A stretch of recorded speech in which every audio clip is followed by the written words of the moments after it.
The 12 Labours of Hercules. The Hydra.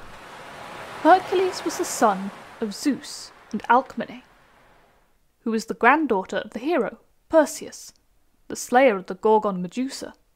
The wife of Zeus, the goddess Hera, was understandably enraged to hear that her husband's mistress was pregnant.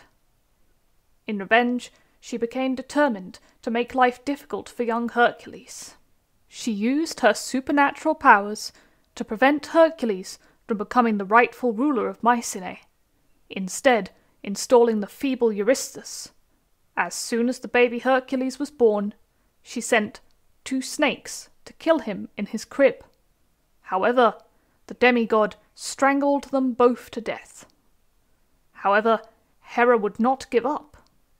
Once the young Hercules had married and had 2 children, Hera cast a spell upon him and made him lose his mind.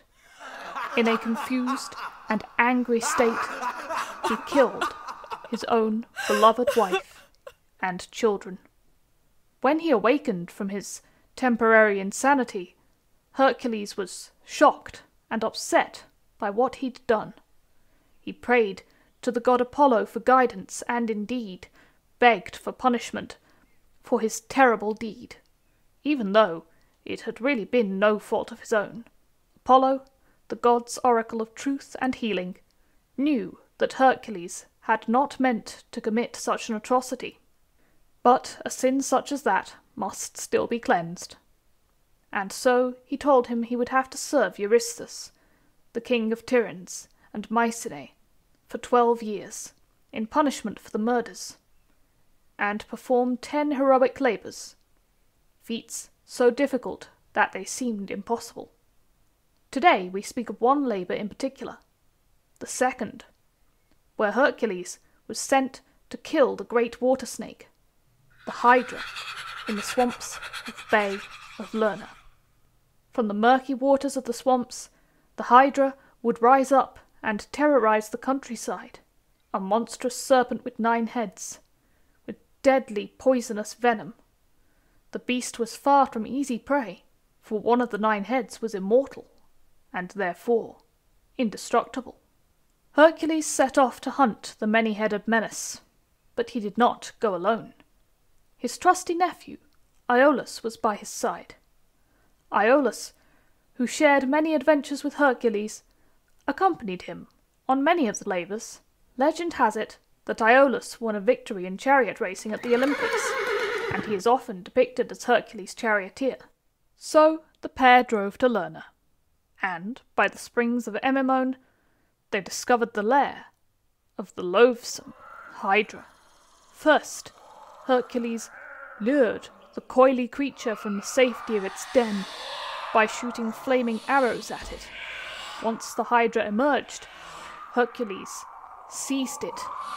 The monster was not so easily overcome, for it wound one of its coils around Hercules' foot and made it impossible for the hero to escape.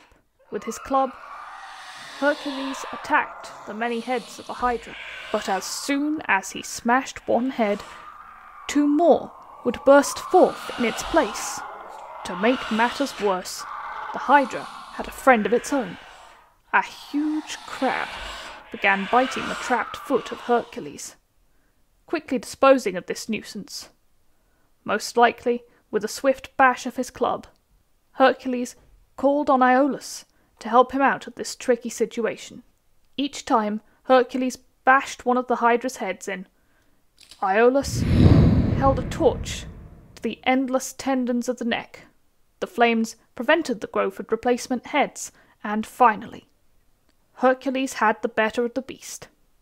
Once he had removed and destroyed the 8 mortal heads, Hercules chopped off the 9th, immortal head. This he buried at the side of the road leading from Lerna to Elis, and, for good measure, he covered it with a heavy rock. As for the rest of the hapless Hydra, Hercules slit open the corpse and dipped his arrows into the venomous blood. Eurystheus was not impressed with Hercules' feat, however. He said that since Iolaus had helped his uncle, this labour should not count as one of the 10. This would not be the last time that Eurystheus discounted Hercules' hard work. So he ended up doing 2 more tasks than he really should have. And so, the frustrated Hercules was tasked to steal a red deer, the pet of the goddess Diana. However, that is a story for another time.